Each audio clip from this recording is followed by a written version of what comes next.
Corona संकट के बीच एक खबर आई है कि 1 मई से 18 साल के जो उम्र के युवा है या लोग हैं उनके टीकाकरण की प्रक्रिया देश में शुरू हो जाएगी। इस संबंध में अब बड़ा अपडेट आया है। दरअसल वैक्सीन के लिए रजिस्ट्रेशन शनिवार यानी कि 24 अप्रैल से शुरू होगा। वैक्सीन लेने के इच्छुक जो लोग हैं कोविन पोर्टल पर जाकर इसके लिए रजिस्ट्रेशन जो है यानी कि पंजीयन जो है वो करा सकते हैं। भारत में अगले महीने से कोरोना टीकाकरण अभियान का यह तीसरा चरण शुरू हो रहा है। केंद्र सरकार ने 19 अप्रैल को इस संबंध में दिशा निर्देश जारी किए थे। इसके तहत टीका निर्माता हर महीने जारी खुराकों की 50% आपूर्ति केंद्र सरकार को करेंगे, वही बाकी 50% आपूर्ति वे राज्य सरकारों, निजी अस्पतालों और खुले बाजार में बेचने के लिए स्वतंत्र होंगे।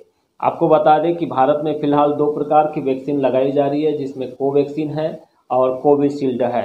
हाल ही के समय में सरकार के द्वारा जो रूसी वैक्सीन है स्पुतनिक, उसको मंजूरी दे दी गई है, जिसे लगाने की प्रक्रिया भी जल्द ही शुरू हो सकती है। भारत में कोरोना संक्रमण के मामले लगातार तेजी से बढ़ रहे हैं। आज की अगर हम बात करें तो पिछले 24 घंटे में देश में संक्रमण के जो है 3 लाख से अधिक केस पहली बार सामने आए हैं। वही 2014 लोगों की वही 2104 जबकि 2104 लोगों की मौत भी इस महामारी से पिछले 24 घंटे में हुई है। हालांकि इस मौतों का जो आंकड़ा है हम आपको बता रहे हैं, मौत का जो आंकड़ा है और जो पॉजिटिव केसेस का जो आंकड़ा है ये सरकारी रिपोर्ट के अनुसार है। हमें यह यकीन है पूरा कि इससे कहीं अधिक लोगों की मौतें हो रही है इस समय देश में और कहीं अधिक पॉजिटिव केस मिल रहे हैं। अगर सही ढंग से RT-PCR हो या फिर रैपिड एंटीजन हो, हर ज़िले में हर गांव में हो, तो हम अनुमान लगा सकते हैं कि एक दिन में कम से कम 10 लाख से 20 लाख या 25-30 लाख तक पॉजिटिव केसों की संख्या बढ़ सकती है। कहीं ना कहीं अभी भी कई लोग इस बीमारी को छुपाने का प्रयास कर रहे हैं, जो कि गलत है। उन्हें छुपाना नहीं चाहिए। जिनको भी सिम्टम्स हल्के नज़र आते हैं या समझ में आते हैं, उन्हें ज़रूर अपना टेस्ट कराना चाहिए और डॉक्टरी सलाह के आधार पर कुछ ज़रूरी मेडिसिन लेना चाहिए, अन्यथा काफ़ी देर हो सकती है। उनके लंग्स पर अफेक्ट इसका पड़ सकता है और बाद में उन्हें ऑक्सीजन की कमी पड़ सकती है, जिसकी वजह से उनकी जान पर भी आफत दिखाई दे सकती है, क्योंकि ज़्यादातर केसेस में यही सब देखने मिला है। ये महत्वपूर्ण खबर है। 1 मई से 18 साल के युवाओं को या उससे ऊपर के जो लोग हैं उनको भी अब देश में वैक्सीन लगनी शुरू हो जाएगी।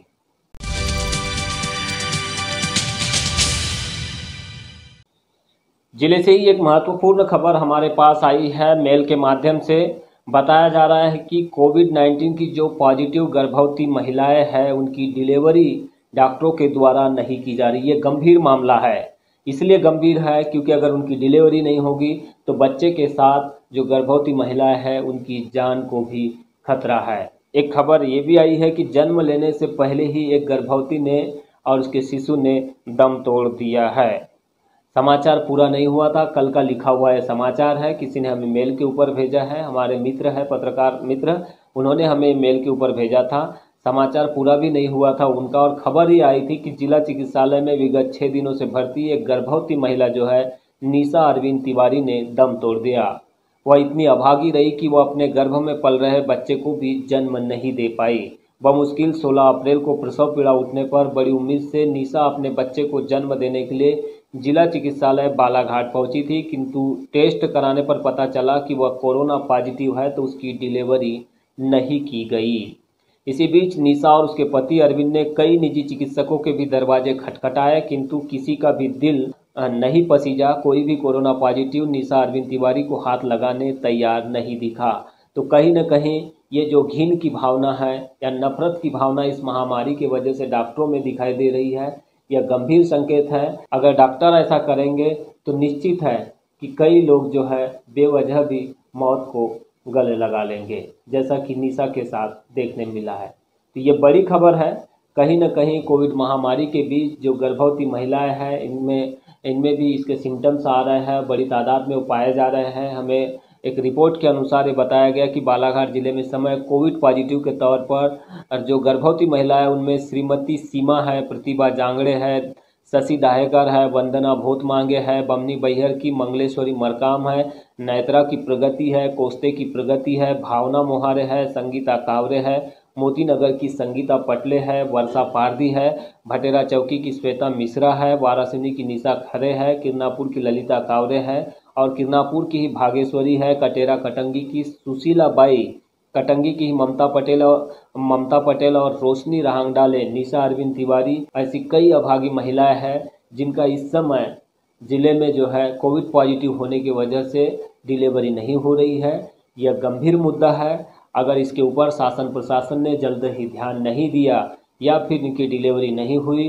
तो जैसा निशा के साथ हुआ है, अन्य जो गर्भवती महिलाएं हैं उनके साथ भी ऐसी अनहोनी घटना हो सकती है। हालांकि ऐसा नहीं होना चाहिए, फिर भी इसके बावजूद ऐसा हो रहा है तो कहीं न कहीं यह गंभीर मुद्दा है। शासन प्रशासन को इस पर ध्यान देने की ज़रूरत है। आगे बढ़ते हैं। एक राष्ट्रीय स्तर की खबर है जो कि आपको विचलित भी कर सकती है, परेशान भी कर सकती है, हैरानी में भी डाल सकती है, लेकिन आप लोगों को हौसला बनाए रखना है, डरना नहीं है, घबराना नहीं है। जो निर्देश है, कोविड की जो गाइडलाइन है उसका बखूबी पालन करना है। दरअसल खबर यह है कि कोरोना का इस समय जो डबल म्यूटेंट चल रहा है, जो तेज़ी से फैल रहा है, इसके बाद में अब ट्रिपल म्यूटेंट का खतरा संभावित नज़र आ रहा है। ऐसा कुछ वैज्ञानिकों ने और कुछ मेडिकल विशेषज्ञों ने इसकी जानकारी दी है।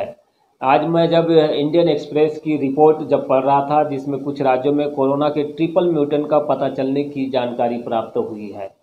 मेडिकल साइंस के विशेषज्ञों के हवाले से यह कहा गया है कि ट्रिपल म्यूटेंट शरीर की इम्यूनिटी को भेदने में ज़्यादा सक्षम हो सकता है। यानी कि अभी जो डबल म्यूटेंट चल रहा है ये इम्यूनिटी को थोड़ा कम अफेक्टेड कर रहा है, लेकिन जो तीसरा वाला जो म्यूटेंट होगा कोरोना का, ये काफ़ी खतरनाक होगा। आपकी स्ट्रांग जो इम्यूनिटी है उसको भी भेद सकता है। यानी कि आपको स्थिति जो है और आगे मतलब नियंत्रण से बाहर हो सकती है, ये संभावना जताई गई है। विशेषज्ञ ने जो है यह भी कहा है कि कोरोना संक्रमण के जो ताज़ा हालात है भारत में ही पाए गए कोरोना के नए स्ट्रेन यानी कि डबल म्यूटेंट का हाथ हो सकता है।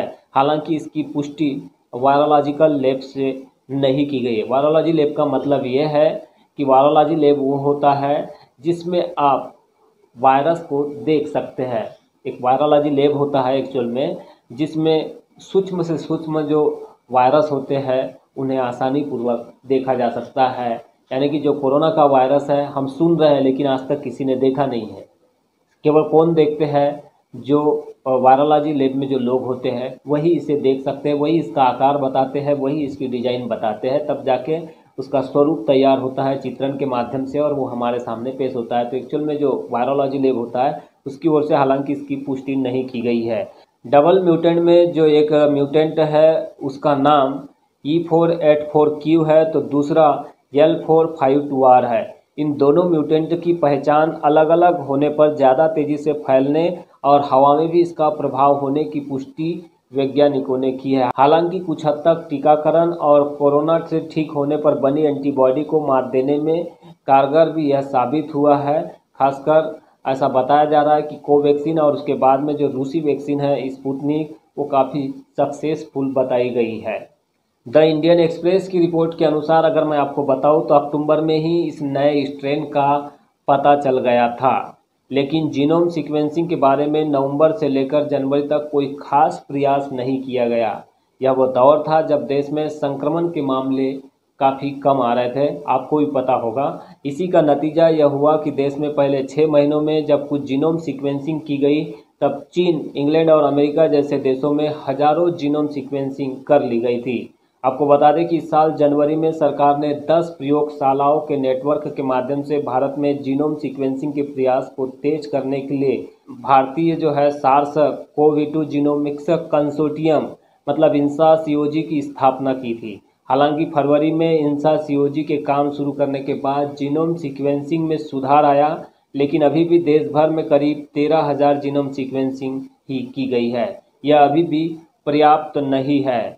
INSA-CoG को इसलिए बनाया गया ताकि हर रोज आ रहे नए मामलों के 5% जीनोम सीक्वेंसिंग की जाए।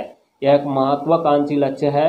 आपको बता दें कि हर दिन 2.5 लाख से अधिक मामले आ रहे हैं। इस हिसाब से 12,500 सैंपल भेजे जाने चाहिए थे, जबकि वास्तविकता यह है कि 1% से भी कम सैंपलों की जीनोम सीक्वेंसिंग हो रही